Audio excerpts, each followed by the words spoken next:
तस्य गुणान् गृणीते करो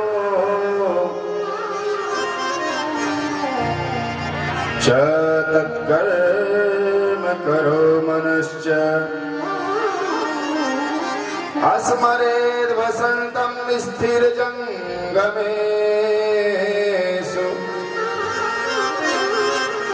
शृणोति तत्पुण्यकथा सकर्णः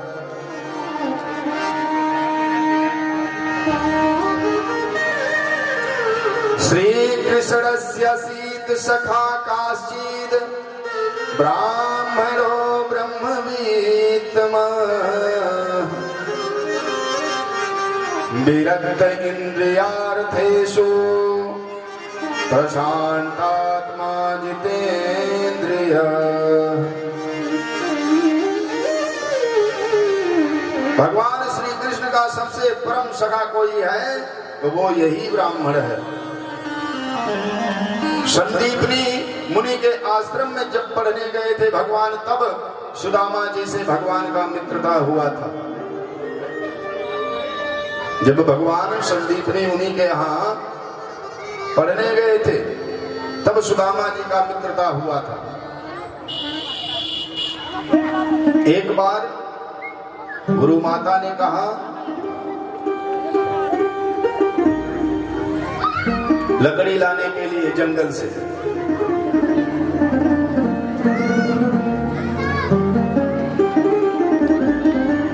दोनों मित्र लकड़ी लाने के लिए वन में गए। भयंकर जल का वर्षा होने लगा। हिंसक जानवरों से बचने के लिए वृक्ष पर चढ़ गए। एक अलग अलग वृक्षों पर रहने के कारण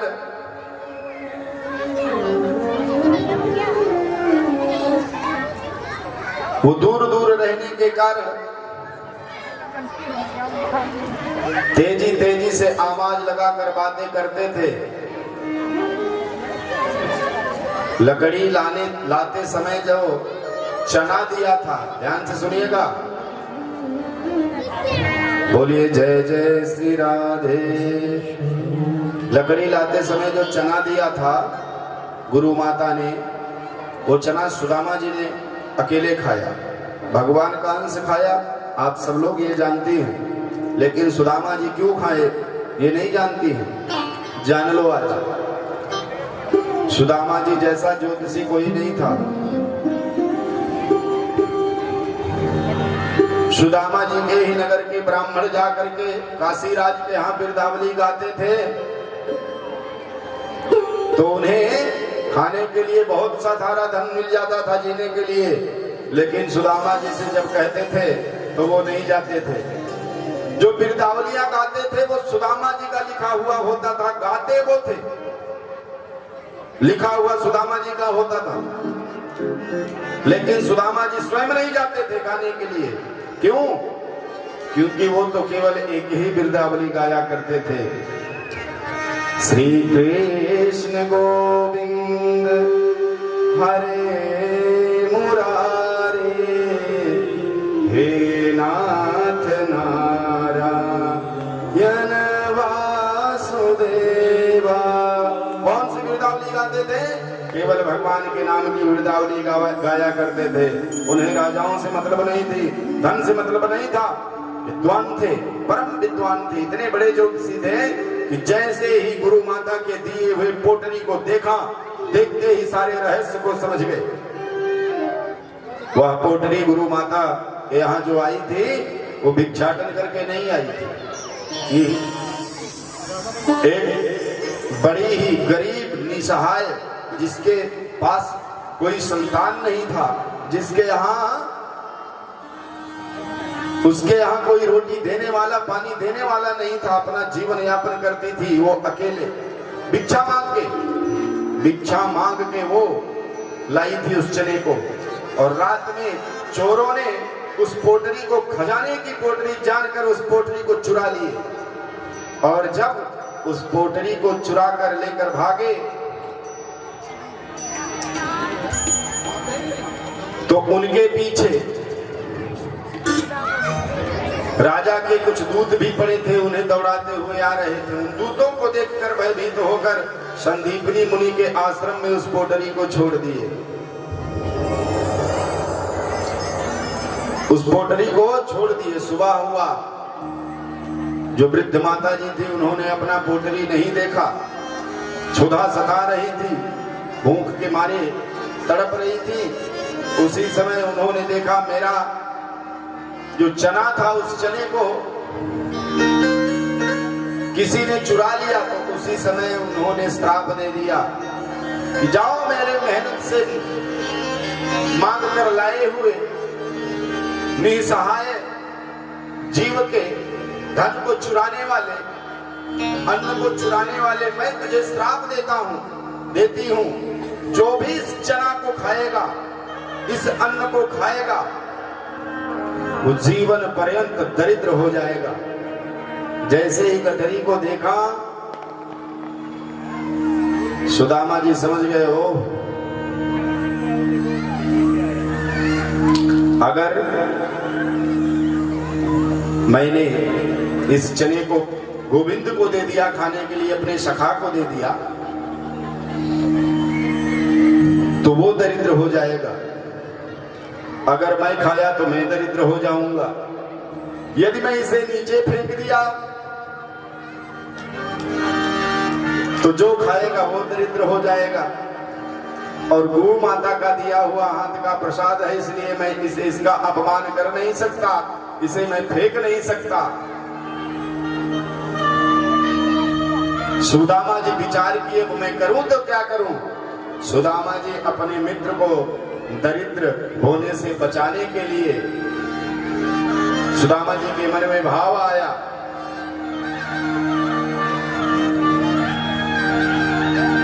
कि मेरा मित्र यदि दरिद्र हो गया, जिससे मैं अगाध प्रेम करता हूं, तो मेरा जीवन व्यर्थ है। मैं उसे दुखी नहीं दे सकता। मित्र का धर्म है अपने मित्र को दुखी ना देख सके। जेना मित्र दुख हो ही दुखारी, जेना मित्र दुख हो ही दुखारी, जेना मित्र दुख हो ही दुखारी, जेना मित्र दुख हो ही दुखारी, नहीं बिलोकत पातक भारी, नहीं बिलोकत पातक भारी, नहीं बिलोकत पातक भारी, नहीं बिलोकत पातक भारी। जेना मित्र दुख होई दुखारी। गोस्वामी तुलसीदास जी बाबा लिखते हैं, जो मित्र के दुख में दुखी नहीं होता, उसके दुख को बांटता नहीं है, केवल सुख में ही शामिल होना चाहता है। तिनहि बिलोकत पातक भारी, वो पाप का भागी बनता है। और सुदामा जी तो बड़े ज्ञानी हैं। सुदामा जी ने कहा अगर ऐसा हो गया तो बहुत बड़ा अनर्थ हो जाएगा, इसलिए उस चना को अकेले खा गए। भगवान कृष्ण भी इस बात को जानते थे। भगवान कृष्ण ने पूछा, क्या सुदामा जी, जो गुरु माता ने चना दिया था वो क्या हुआ? भगवान पूछ रहे हैं। सुदामा जी ने कहा, प्रभु भूख लग गई थी, खा लिया। थोड़े से तो थे। इसी कारण से ज्ञानी बहुत बड़े हैं, और जिसके पास ज्ञान हो उसके पास क्या धन का अभाव हो सकता है? हो सकता है? नहीं हो सकता है। लेकिन जो श्राप लगा था उसका अंश कहां जाएगा? इसीलिए सुदामा जी को गरीब होना पड़ा। लोग कहते हैं दरिद्र, दरिद्र की परिभाषा जानती हैं क्या है? गरीब होना एक अलग बात है और दरिद्र होना ये अलग बात है। बहुत बड़े करोड़पति भी दरिद्र कहे जाते हैं और दरिद्र हैं। जो बहुत कमा कर रखा हो और स्वयं को खाना ना जानता हो, केवल बैंक बैलेंस करके रखा हो, जो किसी को खिलाना ना जानता हो। पता चला 2 करोड़ बैंक में बैलेंस पड़ा है और बच्चों को खाने के लिए सोचना पड़े।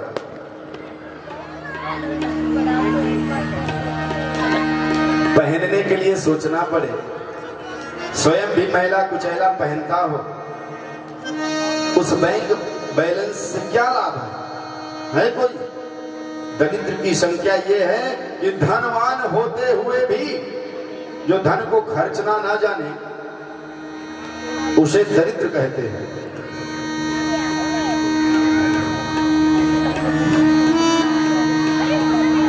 पोटरी में बांध के ही कोई ले नहीं जाएगा। क्या लाया है कोई, क्या लेके जाएगा? आजकल हमारे राकेश सरोज जी दिनों रात यही एक चीज भज रहे हैं।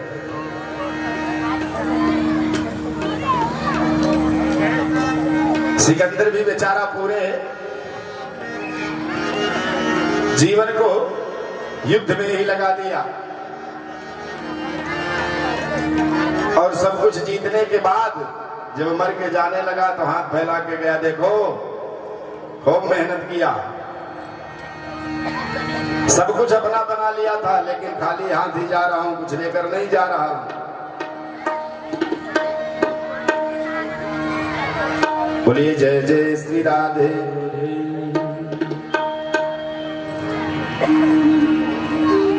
सुदामा जी गरीब है,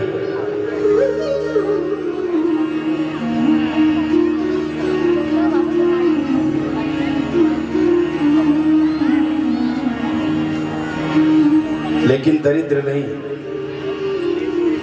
सुदामा जी अपने नगर में प्रतिदिन भिक्षा मांगकर भिक्षाटन करके पेट को पालते थे। जो वृत्ति उन्होंने अपने गुरुकुल में पढ़ा था, उसी जो वृत्ति गुरुदेव ने बताई थी जीवन पालने का, वही वृत्ति अपनाकर सुदामा जी जी रहे थे। कहा जाता है ब्राह्मण का धन केवल भिक्षा, लेकिन जो ब्रह्म कर्म को करते हैं उनके लिए है, और जो व्यापार करते हैं वो तो सेठ है। जैसे हमारे ओझा जी, जोशी जी और ये शर्मा जी, ये सब सेठ है। बोलिए जय जय श्री राधे। सुखदेव जी कहते हैं राजा ऋषि परीक्षित एक दिन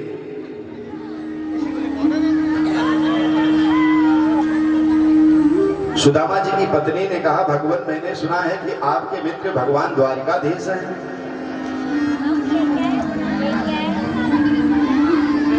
सुदामा जी ने कहा, देवी हाँ मेरे मित्र द्वारिकाधीश हैं। बोले आपने आज तक बताया नहीं। बोले देवी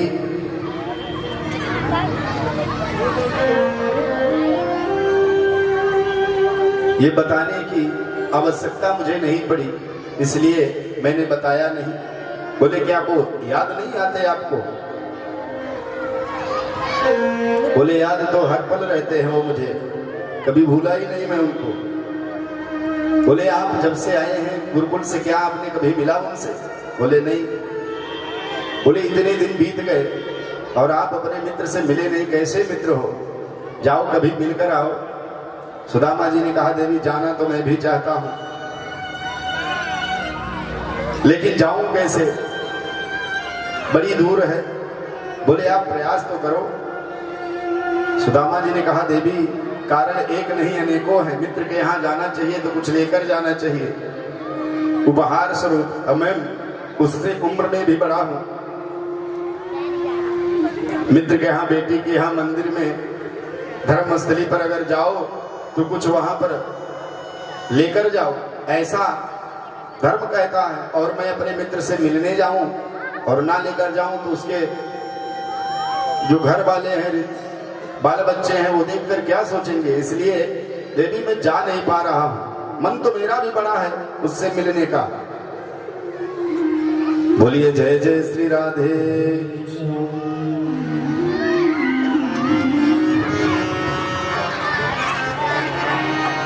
सुखदेव जी कहते हैं, राजन, सुशीला ने कहा स्वामी जी आप उपहार की चिंता मत करें, उपहार का प्रबंध मैं कर दूंगा, आप भगवान से मिलने जाओ। सुशीला अपने पड़ोसन के पास गई और वहां से टूटा हुआ चावल लेकर आई।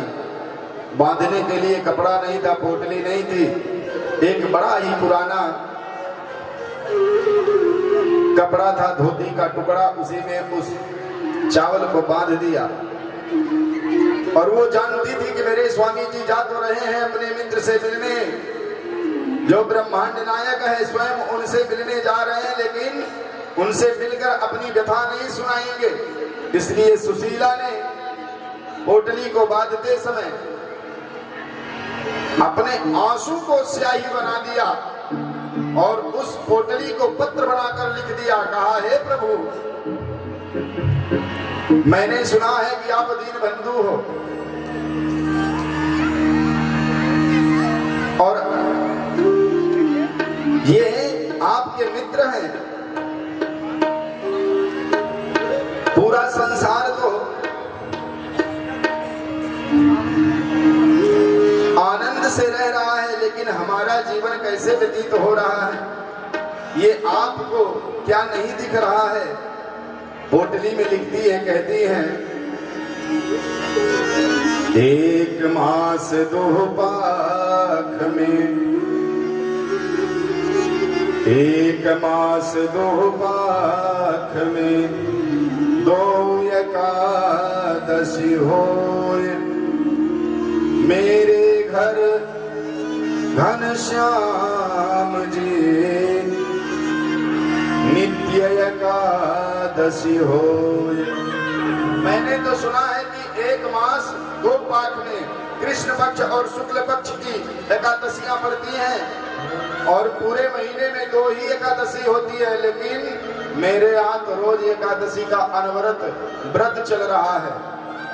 लोग दो एकादशी का व्रत करके पाप मुक्त हो जाते हैं। मैं किस जन्म का पाप भोग रही हूँ, रोज एकादशी प्रतिदिन कर रही हूँ, फिर भी ये नहीं खत्म हो रहा है।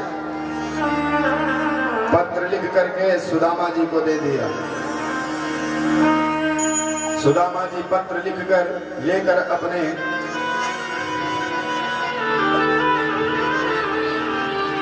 पास भगवान से मिलने के लिए चल पड़े। जब कुछ दूर पहुंचे तो गुनगुनाने लगे, प्रभु बड़ी दूर है, मैं पहुंचूंगा कैसे ये मैं नहीं जानता।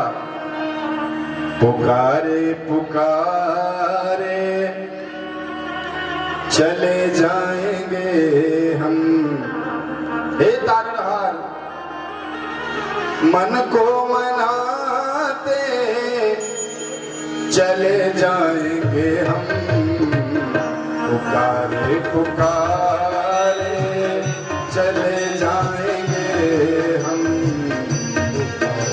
पुकारे चले जाएंगे, मन को मनाते चले जाएंगे हम। पुकारे पुकारे चले जाएंगे हम, पुकारे पुकारे चले जाएंगे हम।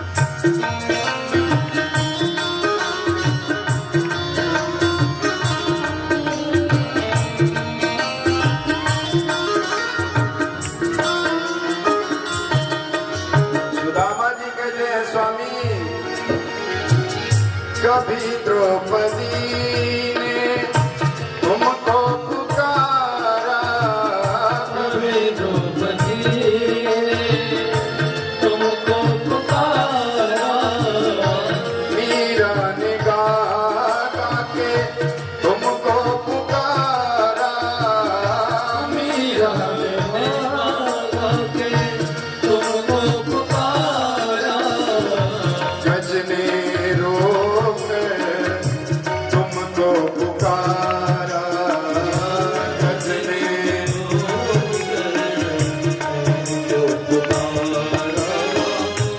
अजामिल ध्रुव पर लाल को तारे, सुनाते सुनाते चले जाएंगे हम, सुनाते सुनाते चले जाएंगे हम, मन को मनाते चले जाएंगे हम, पुकारे पुकारे चले जाएंगे हम, पुकारे पुकारे चले जाएंगे हम।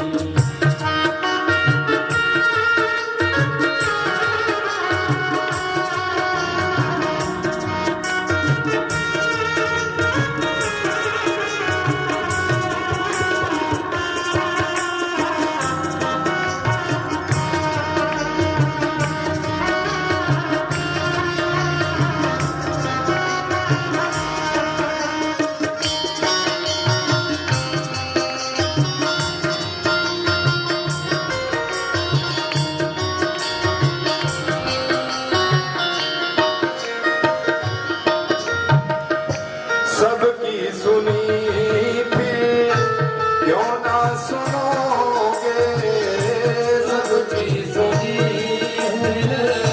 क्यों ना सुनोगे, सबकी सुनी फिर क्यों ना सुनोगे, सुनी क्यों ना सुनोगे, खाली है झोली क्यों ना भरोगे, खाली है झोली क्यों ना भरोगे, मन मंदिर में क्यों ना रहोगे, मन मंदिर क्यों ना रहोगे, हे दीन बंधु, हे दीन बंधु दया कब करोगे, मनाते मनाते चले जाएंगे हम, मनाते मनाते ओ मन को मनाते चले जाएंगे हम, पुकारे पुकारे चले जाएंगे हम, पुकारे पुकारे चले जाएंगे, पुकारे पुकारे चले जाएंगे हम, पुकारे पुकारे चले जाएंगे हम। जैसे ही थके रास्ते में नींद आई, एक वृक्ष के नीचे सुदामा जी सो गए। शरीर से पीड़ा कम हुआ, भगवान ने देखा कि हमारा भक्त सो रहा है, भगवान से रहा नहीं गया, अपने माया के द्वारा सुदामा जी को द्वारिकापुरी में बुला ली। जब नेत्र खुला सुदामा जी का, सुदामा जी ने देखा कि मैं एक निर्जन स्थान पे था और मैं तो एक नगर के समीप में बैठा हूं।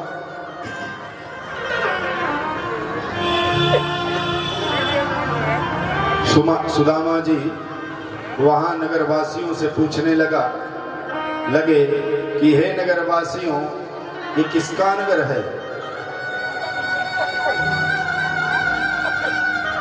नगरवासियों ने कहा कि ये द्वारिकापुरी है।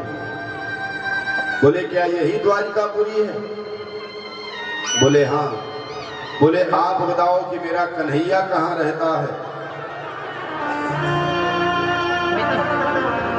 भगवान को वहां पर कन्हैया नाम से कोई नहीं जानता था। यदि कन्हैया नाम से कोई जानता था तो केवल गोपगण थे और सुदामा जी थे और अक्रूर जी, उनके मंत्री इत्यादि जो थे वही जानते थे। द्वारपाल कन्हैया नाम भगवान का नहीं जानते थे। जब सबसे पूछते पूछते द्वारपालों से पूछा कि मेरा कन्हैया कहाँ रहता है, क्या आप जानते हो? द्वारपालों ने कहा कन्हैया नाम का यहाँ पर कोई नहीं रहता, आप जाओ यहाँ से।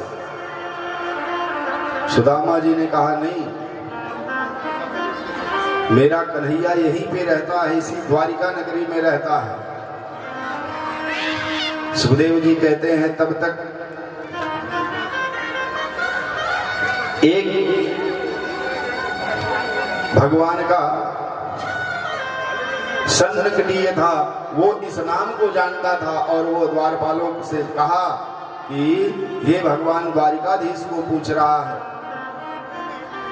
उन सबों ने सोचा कि ये द्वारिकाधीश का नाम है और ये जिस हालात में है और अपना मित्र बता रहा है, कहाँ द्वारिकाधीश और कहाँ ये,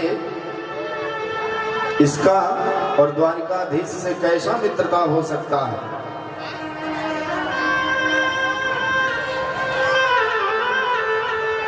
तब तक दूसरे द्वारपाल ने कहा कि हमें तो संदेशा देना है भगवान श्री कृष्ण तक। हो सकती है इस वृद्ध ब्राह्मण की बात सच हो, और यदि सच हो गया और ये यहाँ से लौट गए और द्वारिकाधीश को पता लगा तो हम सब दंड के भागी बनेंगे। इसलिए हमें जाकर के सूचना भगवान को देनी चाहिए। सुखदेव जी कहते हैं राजन, वह द्वारपाल गया भगवान के पास और भगवान से कहा एक वृद्ध ब्राह्मण मिलने आया है। बोले कौन है वो? बोले उसका नाम तो मैं नहीं जानता, लेकिन उसका होलिया अजब है। नाम तो मैं भूल गया हूं लेकिन होलिया अजब है, होलिया से मैं बता सकता हूं। बोले कैसा है? तब वो बताता है, शीस पगा न झगा तन पे प्रभु जानी को आह, बसे यही ग्रामा धोती फटी सीलटी दुपटी अरुपाय उपा नहीं भी नहीं श्यामा द्वार खड़ो निज निर्बल एक रहो चकिसो वसुधाय अभिरामा पूछत दीन दयाल को धाम बतावत आपन नाम सुदामा। सुखदेव जी कहते हैं राजन, जैसे ही द्वारपाल ने कहा बतावत आपन नाम सुदामा, भगवान तत्क्षण अपने सिंहासन से खड़े हो गए और भगवान के पांव में ना तो पनही है और ना कोई भगवान के संग में है, और भगवान स्वयं सुदामा नाम सुनते ही दौड़ पड़े। रुक्मिणी जी ने कहा कैसा आफत आया कि आज भगवान स्वयं दौड़ रहे हैं। इस तरह से तो दौड़ते हुए आज तक मैंने भगवान को कभी देखा ही नहीं। इस तरह से दौड़ते मैंने आज तक भगवान को नहीं देखा। क्या हो गया? सब आश्चर्य में पड़ गए। भगवान आगे आगे और नगर के लोग पीछे पीछे।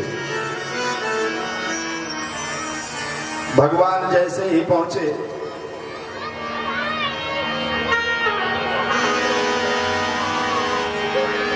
सुदामा जी के पास, अभी कथा बहुत है, परीक्षित का मोक्ष भी कराना है।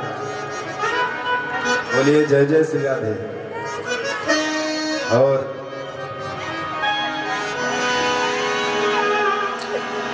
सुदामा जी के पास पहुंचे, सुदामा जी को जैसे ही देखा भगवान ने गले से लगाया, कहा मित्र आज तुम कैसे द्वारिकापुरी का रास्ता भूलकर यहां पर आ गए। भगवान अपने गले से लगाया और पूरे शरीर को भगवान चूमने लगे सुदामा जी के। बोलिए जय जय श्री राधे। सुदामा जी भी भगवान के वक्षस्थल से लिपट गए और मानो आज जैसे नदियां जाकर सागर में मिलती हो, वैसे आज सुदामा जी भगवान के हृदय में मिल रहे हैं। थोड़ी देर बाद जब सुदामा जी ने देखा कि कन्हैया तो बहुत सुंदर वस्त्र पहना है, तो सुदामा जी को लगा कि कहीं मेरे बदन से मेरे मित्र का वस्त्र मैला ना हो जाए, इसलिए सुदामा जी भगवान से थोड़ा दूर हुए और जैसे ही दूर हुए भगवान सुदामा जी का हाथ पकड़े और अपने नगर में लेकर आए। और जैसे ही नगर में प्रवेश किए, सुदामा जी को देखकर सब अचंभित रह गई। भगवान रुक्मिणी से बोले जाओ जल्दी से 5 जल लेकर आओ, आज हमारे घर पे एक ब्राह्मण आया है, उसका पांव पखारना है हमें।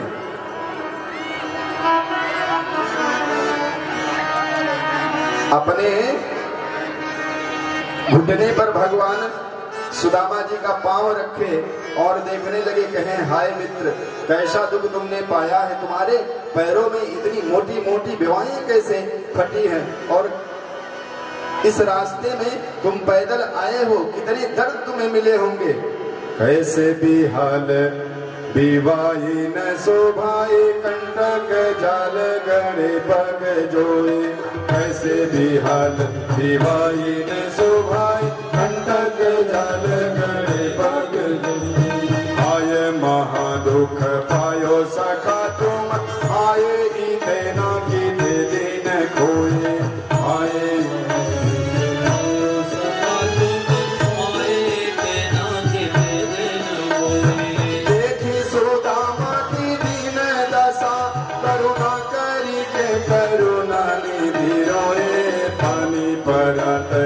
हाथ छुयो नहीं, नैनन के जल शोभग धोए। पानी परात को हाथ छुयो नहीं, नैनन के जल शोभग धोए। नैनन के जल शोभग धोए। भगवान ने जैसे ही बेवाइयों को देखा, पैरों में कांटे चुभे देखा, भगवान के आंखों से अश्रुधारा बहने लगी अपने मित्र के दशा को देखकर कि मेरा मित्र होकर भी तुम ऐसा जीवन व्यतीत कर रहे हो। तुम्हारे जैसा तो मित्र मिलना जीवन में बड़ा कठिन है। भगवान के नेत्रों से आंसू गिरने लगे। सुखदेव जी कहते हैं राजन, भगवान रुक्मिणी जी को जल लाने के लिए भेजे थे। जब तक रुक्मिणी जी जल लाती तब तक भगवान अपने नेत्रों की आंसू से सुदामा जी के पग को धो दिए थे। जल लाकर आ रही है, जल लेके आई तो देखी कि सुदामा जी का पग धुल चुका है भगवान के अस्त्र से, और भगवान सुदामा जी के पैरों में जो कांटे चुभे हैं वो अपने दांतों से निकाल रहे हैं। सुखदेव जी कहते हैं ये करुणानिधि है। हे राजन, ये करुणानिधि है जो इनकी तरफ एक कदम बढ़ाता है, ये उसके तरफ 2 कदम बढ़ा देते हैं। जरा बढ़ा कर तो देखो इनके तरफ 1 कदम। सुदामा जी ने 1 कदम बढ़ाया, भगवान ने 2 कदम बढ़ाया और आधे रास्ते में भी सुदामा जी नहीं पहुंचे थे और भगवान ने स्वयं सुदामा जी को लाकर द्वारिकापुरी में पहुंचा दिए। हे राजन, ऐसे दीनबंधु हैं ये। और आज पूरा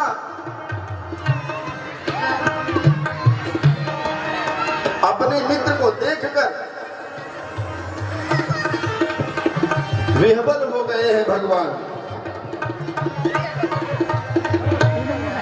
भगवान सुदामा जी को नहलाए, स्नान कराए, अपने हाथों से वस्त्र अलंकार से सुसज्जित किया।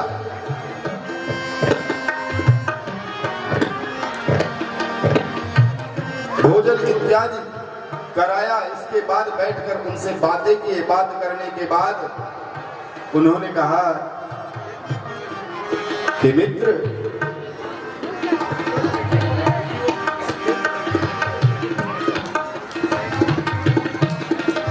तुमने शादी वादी की या नहीं? सुदामा जी ने कहा शादी तो किया, बच्चे भी हैं। बोले क्या इतने दिनों बाद हमारी याद तुम्हें आई है? अभी तक तुम्हें मेरी याद नहीं आई? सुदामा जी ने कहा अगर मुझे याद ना आई होती तो मैं आया ही कहां होता, लेकिन तुम्हें भी तो मेरी याद नहीं आई।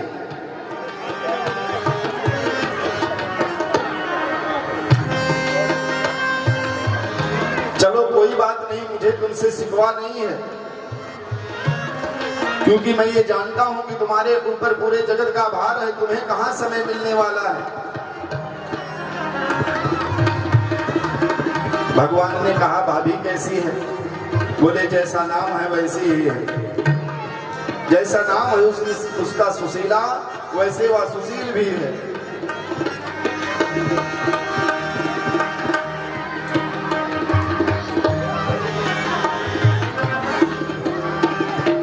सुदामा जी की बातें सुनकर भगवान का अश्रु नहीं रुक रहा था। भगवान ने कहा मित्र, अगर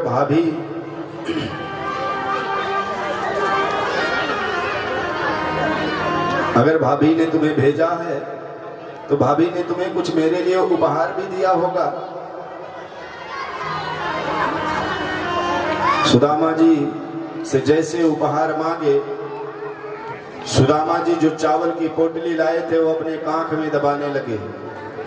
भगवान ने देखा, भगवान ने कहा क्यों मित्र, अभी आदत गई नहीं? बोले मित्र क्या? बोले पुरानी आदत विद्यालय में जो थी वो अभी गई नहीं क्या तुम्हारी? बोलिए जय जय श्री राधे। सुदामा जी ने कहा नहीं मित्र, ऐसी कोई बात नहीं है। बोले हाँ बात तो है, भाभी ने कुछ उपहार नहीं दिया मेरे लिए। सुदामा जी कुछ बोल नहीं रहे और कांख के नीचे दबाए जा रहे हैं। तब तक भगवान ने देखा कि ये संकोच के मारे देंगे नहीं। भगवान ही उस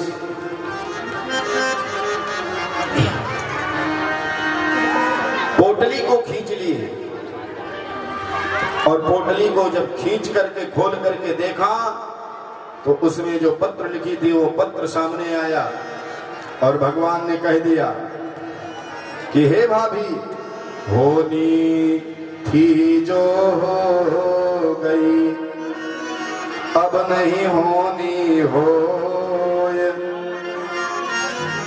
होनी थी जो हो गई, अब नहीं होनी होए। भाभी तेरे द्वार पर सदा द्वादशी होए। जो होनी थी वो हो गई, अब ऐसा नहीं होगा। भगवान वह दिया हुआ प्रसाद महाप्रसाद समझकर पाने लगे और एक मुट्ठी पाए तो एक लोग प्रदान कर दिया। दूसरी मुट्ठी जैसे ही खाने चले, लक्ष्मी जी ने कहा प्रभु क्या आप ही सब कुछ प्रसाद पालोगे या मुझे भी कुछ दोगे? बोले देवी आज हाथ मत पकड़ो, ये जो ऐश्वर्य देख रही हो ये सब इन्हीं के कृपा से है। इन्हीं का है ये सब, मैं तो केवल इसका भोग कर रहा हूं, है इन्हीं का, आज हाथ मत रोकना। लक्ष्मी जी ने सोचा अगर ये सब कुछ दे दिए, तीनों मुट्ठी चावल खा गए तो मुझे भी वहीं पर जाके रहना पड़ेगा। लक्ष्मी जी ने कहा प्रभु आपने तो दे लिया जितना देना था, अब मेरी बारी है, इसलिए मुझे भी देने दीजिए। रुक्मिणी जी भगवान से चावल लेकर रुक्मिणी जी पाई और लक्ष्मी से धन धान्य से परिपूर्ण कर दिया। सुखदेव जी कहते हैं राजन सुदामा जी जब वहां से चलने लगे तो भगवान जो वस्त्र अलंकार दिए थे वह भी सब उतरवा कर और जो पुराना वस्त्र पहने थे वही पहना कर भेजे कि कहीं ऐसा ना हो कि लोग रास्ते में जो देखे थे वो इनका हंसी फिर उड़ाए कि देखो गया था कैसे ये गरीबी हालात में और आ रहा है, देखो पता नहीं कहां से मांग कर पहन कर आ रहा है, ऐसा ना कोई मेरे मित्र को कहने पाए। और वो उतरवा करके वहीं रखवा लिए, उसी भेष में भेजे। और सुदामा जी अपने नगरी में पहुंचे नहीं उससे पहले एक सुदामपुरी का निर्माण कर दिया विश्वकर्मा से कहवा कर। विश्वकर्मा जब गए सुदामपुरी बनाने के लिए तो सबसे पहले सुदामा का घर बनवाना चाहिए, लेकिन सुशीला ने रोक दिया, नहीं पहले मेरा घर नहीं बनेगा। बोले क्यों? आपका ही महल तो बनाने के लिए भेजे। बोले किसने? बोले द्वारिकाधीश ने। बोलिए उनसे जाकर कह देना कि मेरा घर तब बनेगा जब मेरे पूरे नगर वासियों का महल बन जाएगा, तब मेरा घर बनेगा, क्योंकि मैं उनका ऋणी हूं। उनका ऋण मैं उतार नहीं सकती हूं अपने जीवन में। मैंने उनका अन्न खाया है, मेरे बाल बच्चे उन्हीं के यहाँ से भिक्षाटन करके पले हैं, बड़े हैं। आज मैं महल में रहूं और वो झोपड़ी में रहे, ये मुझसे देखा नहीं जाएगा, इसलिए पहले मेरे नगर वासियों का महल बनाओ, इसके बाद मेरा महल बनाना। विश्वकर्मा ने पहले पूरे नगर वासियों का महल बनाया, फिर आकर के सुदामा जी का महल बनाया। सुदामा जी जैसे नगर में पहुंचे, नगर को पहचाने ही नहीं, लौटने लगे, पता नहीं किस नगर में पहुंच गया हूं। तब तक सुशीला ने देखा, बुलाया, स्वामी जी कहां जा रहे हो? बोले कौन हो तुम? बोले मैं आपकी पत्नी सुशीला। बोले देवी ये किसका नगर है? बोले ये आपका है, गेट पे पढ़ो लिखा है सुदामपुरी। बोले ये कैसे हुआ? बोले ये आपके मित्र द्वारिकाधीश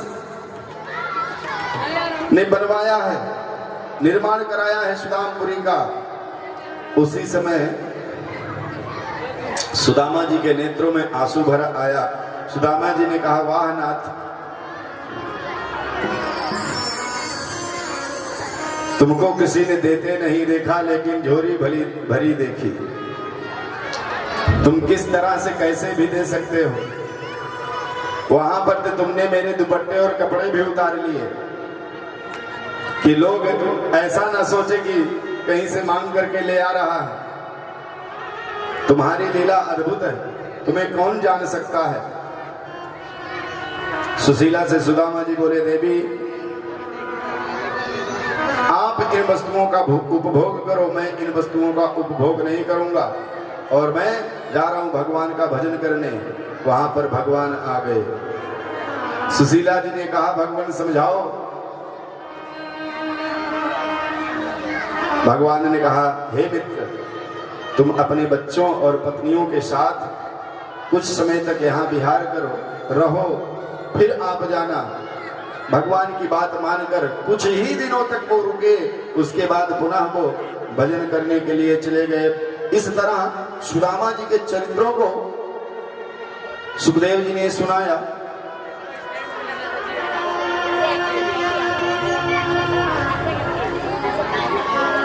सभी कथाओं को श्रवण कराए। सूर्य ग्रहण के अवसर पर सभी गोपगणों से एक बार भगवान का मिलन हुआ।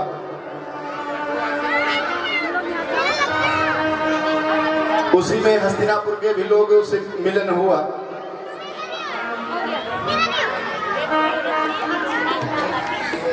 पुनः भगवान अपने नाना उग्रसेन, प्रसेन और अपने माता पिता इत्यादि से नंद यशोदा जी से मिले और भगवान स्वयं अपने सभी आत्म संबंधियों को आत्मज्ञान दिए। सुखदेव जी कहते हैं, राजा ऋषि परीक्षित,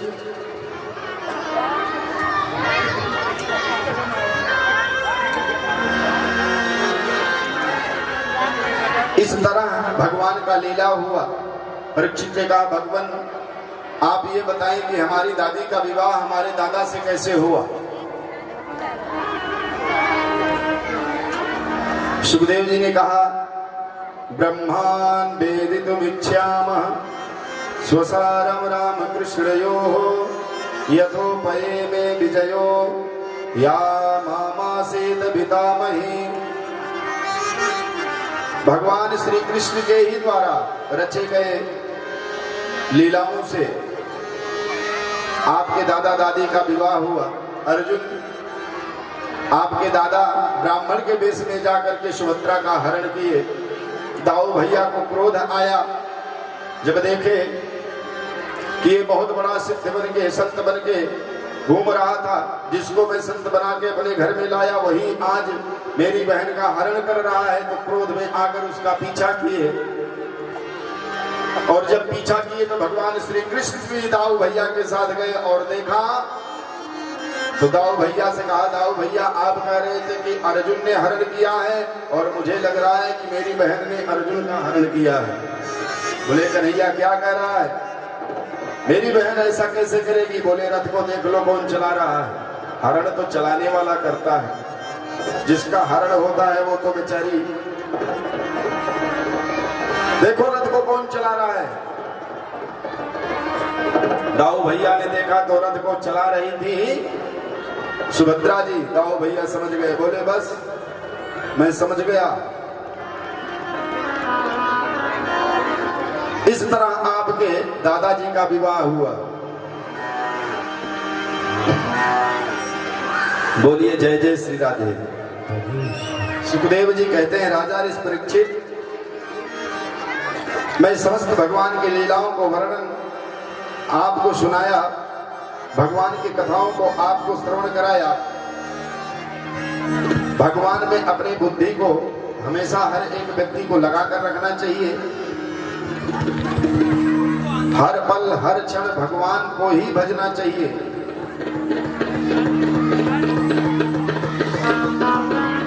प्राणी ये जानता है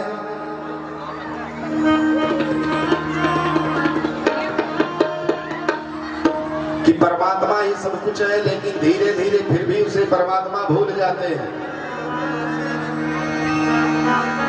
इन माया जालों में फंसकर वह परमात्मा को भूल जाता है और अपने परिवार के लोगों के साथ रहने लगता है, लेकिन वास्तव में जब तक पुत्र अपने पैरों पर खड़ा ना हो जाए तब तक पुत्र के साथ रहना चाहिए, और जब पुत्र अपने पैरों पे खड़ा हो जाए तो दुनियादारी छोड़कर हर जीव को भगवान का भजन करना चाहिए।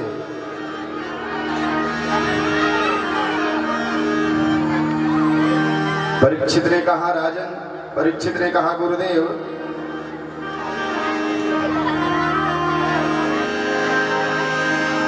भगवान को पाने के कितने मार्ग हैं, यह भी हमें बताएं। तब सुखदेव जी ने कहा, राजन, सबसे उत्तम मार्ग मैं बता रहा हूं। श्रवणम कीर्तनम विष्णोः स्मरणम पाद सेवनम अर्चनम वंदनम दास्यम साख्य आत्मनिवेदनम। यही बात गोस्वामी तुलसीदास जी लिखते हैं रामचरितमानस में। श्रवणम कीर्तनम विष्णोः स्मरणम पाद सेवनम।